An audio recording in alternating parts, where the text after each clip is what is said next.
اور ہم نے انسان کو کھنکھناتے سڑے ہوئے گارے سے پیدا کیا ہے، اور جنوں کو اس سے بھی پہلے بے دھوئیں کی آگ سے پیدا کیا تھا۔ اور وہ وقت قابل ذکر ہے جب تمہارے پروردگار نے فرشتوں سے فرمایا تھا کہ میں کھنکھناتے سڑے ہوئے گارے سے بشر بنانے والا ہوں، بس جب میں اس کو درست کر لوں اور اس میں اپنی طرف سے روح پھونک دوں تو اس کے آگے سجدے میں گر پڑنا۔ چنانچہ فرشتے تو سب کے سب سجدے میں گر پڑے مگر شیطان کہ اس نے سجدہ کرنے والوں کے ساتھ ہونے سے انکار کیا۔ فرمایا اے ابلیس، تجھے کیا ہوا کہ تو سجدہ کرنے والوں میں شامل نہ ہوا؟ اس نے کہا میں ایسا نہیں ہوں کہ انسان کو جس کو تو نے کھنکھناتے سڑے ہوئے گارے سے بنایا ہے سجدہ کروں۔ فرمایا یہاں سے نکل جا کہ اب تو مردود ہے اور تجھ پر قیامت کے دن تک لعنت برسے گی۔ اس نے کہا کہ پروردگار مجھے اس دن تک مہلت دے جب لوگ مرنے کے بعد زندہ کیے جائیں گے۔ فرمایا اچھا، سو تجھے مہلت دی جاتی ہے وقت مقرر یعنی قیامت کے دن تک۔ اس نے کہا کہ پروردگار جیسا تو نے مجھے بھٹکا دیا ہے میں بھی زمین میں لوگوں کے لیے گناہوں کو آراستہ کر کے دکھاؤں گا اور سب کو بہکاؤں گا۔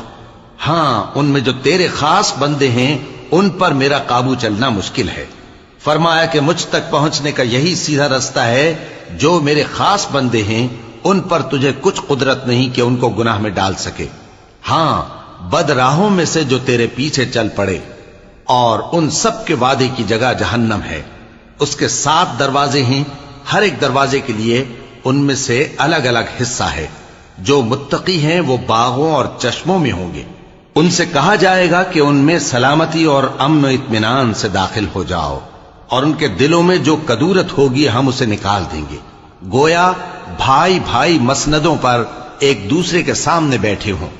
نہ ان کو وہاں کوئی تکلیف پہنچے گی اور نہ وہ وہاں سے نکالے جائیں گے۔ اے پیغمبر میرے بندوں کو بتا دو کہ میں بڑا بخشنے والا ہوں، بڑا مہربان ہوں، اور یہ کہ میرا عذاب بھی درد دینے والا عذاب ہے۔ اور ان کو ابراہیم کے مہمانوں کا احوال سنا دو۔ جب وہ ابراہیم کے پاس آئے تو سلام کہا۔ انہوں نے کہا کہ ہمیں تو تم سے ڈر لگتا ہے۔ مہمانوں نے کہا کہ ڈریے نہیں، ہم آپ کو ایک دانش مند لڑکے کی خوشخبری دیتے ہیں۔ وہ بولے کہ جب مجھے بڑھاپے نے آ پکڑا تو تم خوشخبری دینے لگے، اب کاہے کی خوشخبری دیتے ہو؟ انہوں نے کہا کہ ہم آپ کو سچی خوشخبری دیتے ہیں، سو آپ مایوس نہ ہوں۔ ابراہیم نے کہا کہ اللہ کی رحمت سے مایوس ہونا تو گمراہوں کا کام ہے۔ پھر کہنے لگے کہ فرشتوں تمہارا اصل کام کیا ہے؟ انہوں نے کہا کہ ہم ایک گناہگار قوم کی طرف بھیجے گئے ہیں کہ اس کو عذاب کریں، مگر لوط کے گھر والے کہ ان سب کو ہم بچا لیں گے، البتہ ان کی بیوی کہ اس کے لیے ہم نے ٹھہرا دیا ہے کہ وہ پیچھے رہ جائے گی۔ پھر جب فرشتے لوط کے گھر آئے تو انہوں نے کہا کہ تم تو ناآشنا سے لوگ ہو۔ وہ بولے کہ نہیں، بلکہ ہم آپ کے پاس وہ چیز لے کر آئے ہیں جس میں لوگ شک کرتے تھے، اور ہم آپ کے پاس یقینی بات لے کر آئے ہیں اور ہم سچ کہتے ہیں۔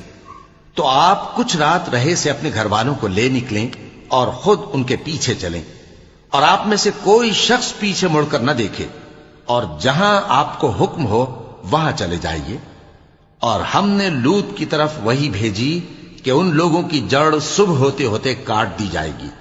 اور اہل شہر لوط کے پاس خوش خوش دوڑے آئے۔ لوط نے کہا کہ یہ میرے مہمان ہیں، کہیں ان کے بارے میں مجھے رسوا نہ کرنا، اور اللہ سے ڈرو اور میری بے آبروئی نہ کرو۔